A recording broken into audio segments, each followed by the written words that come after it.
O objetivo da proposta, de acordo com o relator, é combater a disseminação de notícias falsas e o anonimato na internet. O uso das redes sociais e de serviços de mensagens para cometer abusos e manipulação é outra justificativa para a aprovação do texto. Alguns senadores criticaram o fato do projeto ter sido analisado enquanto o Senado realiza sessões plenárias por meio de videoconferências. Nós ouvimos muita gente, sim, mas não tivemos a possibilidade de realizar audiências públicas, de aprimorar no debate na Comissão de Constituição e Justiça a técnica legislativa e aspectos de juridicidade para oferecermos à sociedade uma legislação sem riscos em relação à liberdade de expressão. Esse projeto ele não deveria estar sendo votado agora.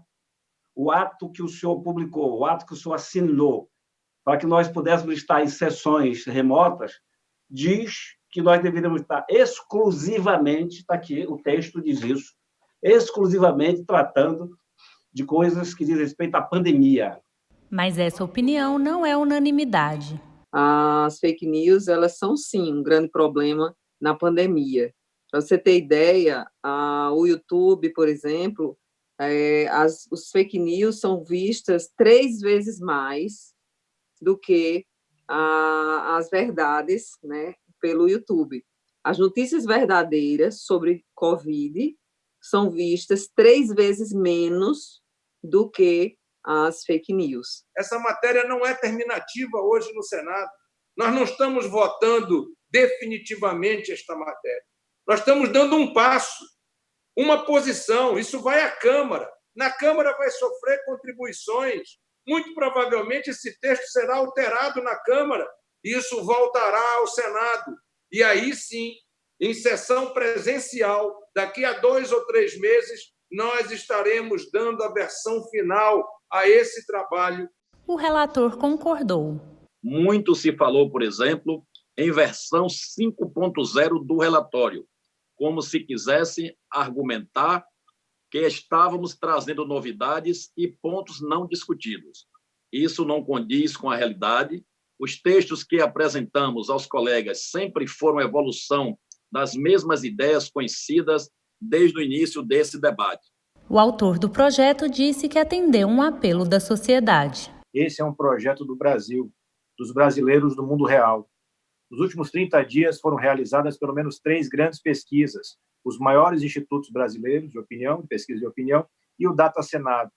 Todos eles apontaram 80% a 90% dos brasileiros pedindo, pleiteando uma legislação que regule a atuação das redes sociais. 9 propostas de mudanças foram apresentadas após a aprovação do texto base, mas 7 acabaram sendo retiradas e somente 2 votadas. A estratégia não deu certo. As mudanças não foram aceitas pela maioria dos senadores. Entre outras mudanças, o projeto determina que o cadastro de contas em redes sociais vai exigir identificação do usuário por meio de RG ou passaporte apenas em casos suspeitos. Aplicativos como o WhatsApp devem guardar por 3 meses registros dos envios de mensagens encaminhadas para mais de 5 usuários em um intervalo de 15 dias. Eles também devem limitar o número de encaminhamentos a usuários e a quantidade máxima de membros por grupo. As contas automatizadas, os robôs, devem ser identificadas dessa forma. Provedores de redes sociais e de aplicativos de conversa precisam ter uma sede no país. Chips de todo o país devem ser recadastrados com a verificação de identidade do titular.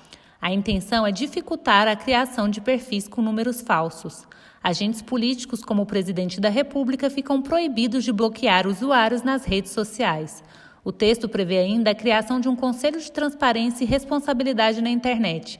A ideia é que as plataformas se autorregulem, respeitando o que for imposto pela lei.